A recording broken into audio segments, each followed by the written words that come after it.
एक तरफ Donald Trump कहते हैं कि वो शांति वार्ता चाहते हैं, ईरान से बातचीत चल रही है, ईरान उससे इनकार करता है। दूसरी तरफ पाकिस्तान कहता है हम मीडिएशन की कोशिश कर रहे हैं। आखिर क्या ये पूरा मामला है, इसी पर चर्चा शुरू करेंगे। हमारे साथ अलग अलग देशों से मेहमान जुड़ गए हैं। फखर यूसुफजई पाकिस्तानी पत्रकार हमारे साथ जुड़े हैं, Prameet Makude president American for Hindu हमारे साथ जुड़ गए हैं, सलाह शोएब चौधरी बांग्लादेशी पत्रकार हमारे साथ चर्चा में जुड़े हैं, वहीं major general retired AK Siwach defence expert के तौर पर हमारे साथ इस चर्चा में शामिल हुए हैं। आप सबका बहुत बहुत स्वागत है।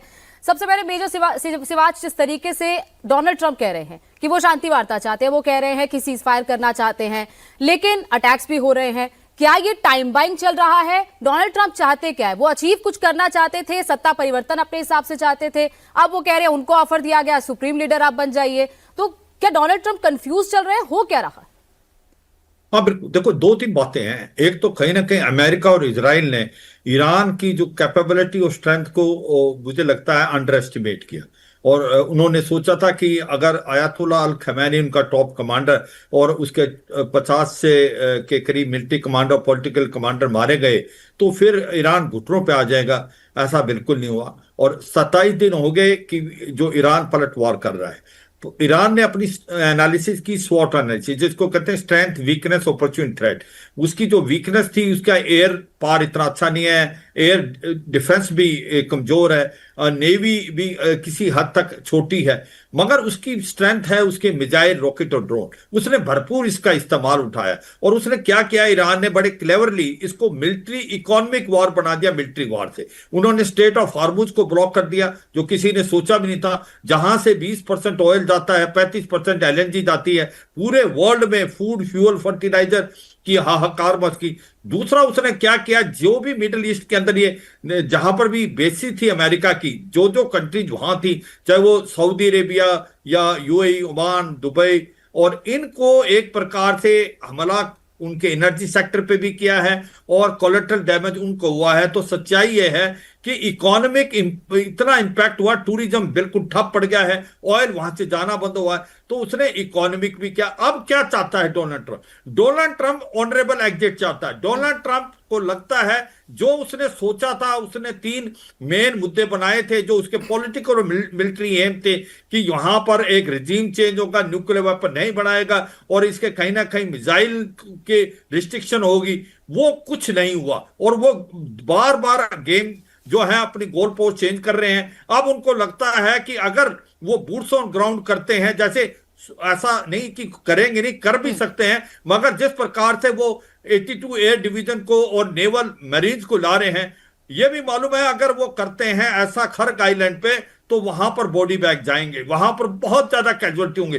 तो मुझे लगता है आज डोनाल्ड ट्रंप कंफ्यूज हैं, उनको यह समझ नहीं आ रहा आगे उनको क्या करना है, पर वो ऑनरेबल एग्जिट चाहते हैं। मगर ईरान को उनकी दुखती हुई नबज पकड़ ली है, और उनको लगता है कि ईरान अभी लड़ाई बंद नहीं, लड़ाई करने से पहले इसने जो अभी अमेरिका ने 15 पॉइंट दिए हैं, उनके काउंटर दे दिए हैं ईरान ने। और जो पॉइंट ईरान ने दिए हैं उसमें 2 बहुत महत्वपूर्ण है। एक, आपको स्टेट ऑफ हॉर्मुज को इंटरनेशनली एक्सेप्ट करा जाए, वो ईरान का हिस्सा है। और दूसरा यह है कि भाई उनको जितना भी लड़ाई के अंदर नुकसान हुआ है उसको भी एक प्रकार वापस दिया जाए, पैसा दे मिलना चाहिए। मुझे लगता है कि आज की तारीख में 3 प्लेयर हैं, एक अमेरिका है, इजराइल है, ईरान है। इजराइल इस लड़ाई को बंद नहीं चाहता, इजराइल लड़ना चाहता है, वो चाहता है कि ईरान कमजोर और हो जाए।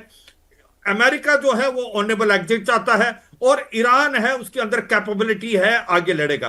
क्या ईरान इस लड़ाई को जीत सकता है? ईरान जीतना नहीं चाहता। ईरान अगर वो लड़ता रहा, यही उसकी जीत है। अगर वो सरवाइव कर जाता इस लड़ाई को, वही जीत है उसकी। और मुझे लगता है वो बेखूबी से कर रहा है, और जिस प्रकार से अमेरिका और इजराइल ने सोचा था वो नहीं हो रहा। दूसरा, आपने बताया कि अभी तो स्टेट ऑफ हार्मुज को बंद किया है, अगर ये अल मंदाब को भी बंद कर देते हैं तो फिर देखें जितना भी ऑयल जा रहा है यूरोप की तरफ, एशिया से यूरोप की तरफ जा रहा है रेड सी में, वो भी बंद हो जाएगा। आप देखें कि कितना इंपैक्ट हुआ, वहां भी 12% ऑयल जाता है। बिल्कुल सर, ऑनरेबल एग्जिट चाहता है डोनाल्ड ट्रंप, लेकिन इसके साथ साथ पाकिस्तान इसमें एंट्री कर रहा है, पाकिस्तान बैकडोर एंट्री कर रहा है, और बैकडोर एंट्री की जा रही है पीस टॉक्स के जरिए। यूसुफजई जी, जिस तरीके से पाकिस्तान की तरफ से पहल की जा रही है कि हम पीस टॉक करवाएंगे, लेकिन पीस टॉक तो तब हो पाएगी ना जब आपके दोनों देशों के साथ रिश्ते अच्छे होंगे। ईरान तो साफ तौर पर इनकार कर रहा है कि हम पीस टॉक नहीं करेंगे, हम अपने इस युद्ध को इंतकाम तक पहुंचाएंगे। और इसके साथ साथ ईरान ये भी कह रहा है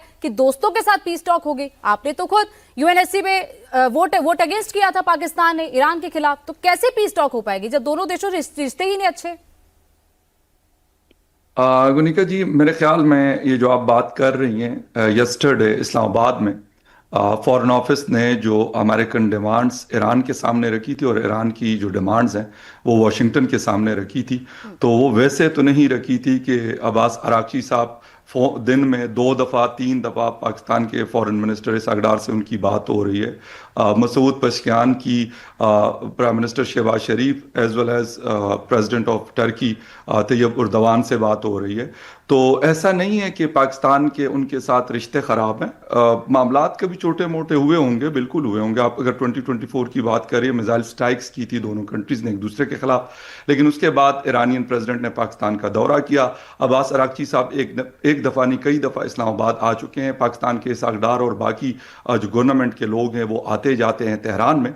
तो ऐसा नहीं है, बल्कि इस वक्त अगर आप वॉशिंगटन पोस्ट को या रॉयटर्स को या बाकी जो इंटरनेशनल मीडिया है उसको पढ़ें, यकीनन आप लोग पढ़ रहे होंगे, देख भी रहे होंगे, उसमें ये कह रहे हैं कि पाकिस्तान एक सूटेबल ऑप्शन है फॉर ईरान एंड अमेरिका।